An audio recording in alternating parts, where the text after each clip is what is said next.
Опозицијата бара посебна парламентарна комисија да истражува за трагедијата во Кочани, а процесот да биде следен од меѓународни наблюдувачи. Пратениците од коалицијата Европски фронт денеска во собранието поднесоа и официјално барање, откако изразија сомнежи за селективен пристап.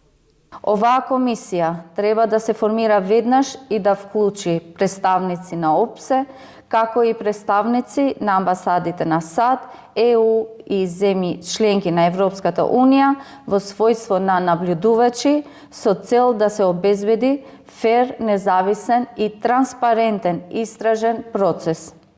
Селективната правда го потресе секој граѓанин на оваа земја и создаде без преседан ситуација која ги загрозува темелите на правната држава и довербата на граѓаните во институциите.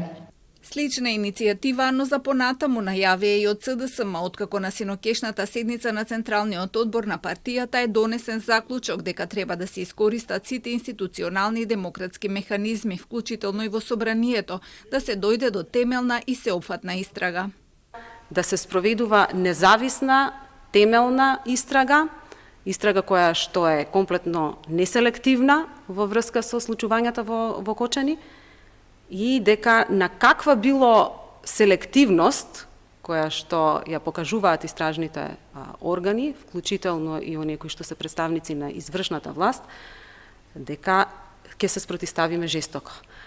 Од ВМРО ДПМН им вратија со прашање како СДСМ и ДУИ немаа желба за анкетна комисија за модуларната болница, за несреќата во Ласкарци, за Беса Транси, Дурмо Турс и профитерството на Венко Филипче.